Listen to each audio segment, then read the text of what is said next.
Hi అండి, అందరికీ నమస్తే. Welcome to lucky media. మీరు కనుక మన ఛానల్ ఫస్ట్ టైం చూస్తున్నట్లయితే కనుక మన ఛానల్ సబ్స్క్రైబ్ చేసుకోండి. అంతేకాదు పక్కనే ఉన్న బెల్ ఐకాన్ కూడా యాక్టివేట్ చేసుకోండి. ఫ్రెండ్స్, ఈరోజు L2 లబ్ధిదారుల గురించి ఒక అప్డేట్ అయితే ఇవ్వబోతున్నానండి. చాలామంది నన్ను అయితే ఒక క్వశ్చన్ అయితే అడుగుతున్నారు. ఏమనంటే L2 లబ్ధిదారుల లిస్టు వచ్చిందా, L2 లబ్ధిదారులకు ఎప్పటి నుంచి స్టార్ట్ చేస్తారు, L2 లబ్ధిదారులకి double bedroom flats beneficiary list వచ్చిందా, ఈ క్వశ్చన్స్ అన్నీ చాలామంది అయితే అడిగారండి. వాటికి సంబంధించిన డౌట్స్ అయితే ఈరోజు క్లియర్ చేయాలనుకుంటున్నాను. దయచేసి వీడియో ఎక్కడ కూడా స్కిప్ చేయకుండా లాస్ట్ వరకు చూడండి.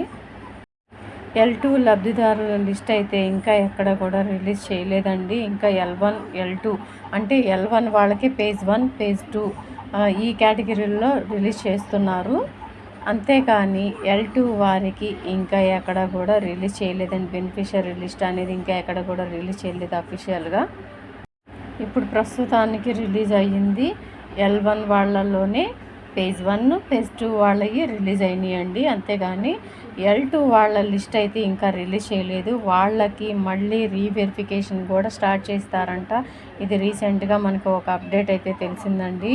L2 వాళ్ళకి కూడా మళ్ళీ రీసర్వే అనేది స్టార్ట్ చేస్తారంట. ఇప్పుడు L1 వాళ్ళకి 2 సార్లు సర్వే చేశారండి. ఫస్ట్ సారి ఒకసారి సర్వే చేశారు. మళ్ళీ అందులో బెనిఫిషియర్స్ నిజంగా ఉన్నారా లేదా, వాళ్ళల్లో ఎవరైనా అనర్హులు ఉన్నారా అనేది నిర్ధారించడం కోసం మళ్ళీ వెరిఫికేషన్ అయితే స్టార్ట్ చేశారు L1 వాళ్ళకి.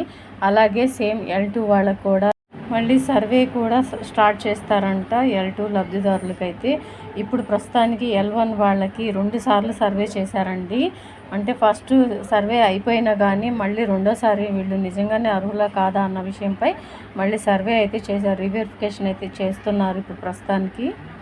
సేమ్ అలాగే L2 వాళ్ళకి కూడా రెండోసారి సర్వే అయితే ఉంటుందంట అండి. ఎందుకంటే చాలా పేదవాళ్ళకు మాత్రమే ఈ ఇళ్ళు అయితే ఇవ్వడానికి ప్రభుత్వం అయితే నిర్ణయం తీసుకుందంట. అందుకని మళ్ళీ రీసర్వే అయితే చేస్తారంటండి L2 వాళ్ళకి కూడా. అంతేకాకుండా ఇంకొక విషయం అండి, డబుల్ బెడ్రూమ్ ఫ్లాట్స్ L2 లబ్ధిదారులకి కేటాయించిన బెనిఫిషియరీ లిస్ట్ ఏమన్నా వచ్చిందా అని చాలామంది అయితే అడిగారు. ఆ లిస్టు కూడా ఎక్కడ రిలీజ్ అనేది చేయలేదండి ఇంకా. ఒకవేళ చేస్తే కనుక తప్పకుండా చెప్తాము. ఇప్పుడు ప్రస్తుతానికి L1 వాళ్ళకి మాత్రమే నడుస్తుందండి. ఇప్పుడు సెకండ్ పేజ్ అంటే L1 వాళ్ళల్లోనే 2 కేటగిరీలుగా డివైడ్ చేశారు. ఫస్ట్లో మండలానికి ఒక గ్రామం చొప్పున ఇచ్చారు కాబట్టి ఇప్పుడు మండలంలో అన్ని గ్రామాలకి ఇచ్చేలాగా పేజ్ 1, పేజ్ 2 టైపు ఇచ్చారండి L1 వాళ్ళకి. అలాగే L2 వాళ్ళకి కూడా 2 ట్రిప్పులుగానే ఇస్తారంటండి. వాళ్ళకి కూడా మళ్ళీ రీసర్వే చేసి నిజంగానే అర్హులా కాదా అన్న విషయం తెలుసుకొని మాత్రమే రిలీజ్ చేస్తారంట లిస్ట్ అనేది. సో ఇదండి ఇందిరమ్మ ఇల్లు డబుల్ బెడ్రూమ్ ఫ్లాట్స్కి సంబంధించిన అప్డేటు. లిస్ట్ అనేది ఇంకా L2 లబ్ధిదారులకి ఎక్కడ రిలీజ్ చేయలేదండి. ఈ double bedroom flats beneficiary list కూడా ఇంకా ఎక్కడ రిలీజ్ చేయలేదు. L2 లబ్ధిదారులకు కూడా ఈ నెలాఖరు లోపల స్టార్ట్ చేస్తారంటండి. ఇది మనకి రీసెంట్గా ఇన్ఫర్మేషన్ అయితే తెలిసింది. ఏప్రిల్ నెల నుంచే స్టార్ట్ చేస్తారని ముందు నుంచి మనకి ఇన్ఫర్మేషన్ ఉంది కదా. అలాగే ఈ నెలలోనే L2 లబ్ధిదారులు కూడా స్టార్ట్ చేస్తారంట. సో ఈ వీడియో కనుక మీకు నచ్చినట్లయితే ఒక చిన్న లైక్ ఇచ్చి సపోర్ట్ చేయండి. Thank you.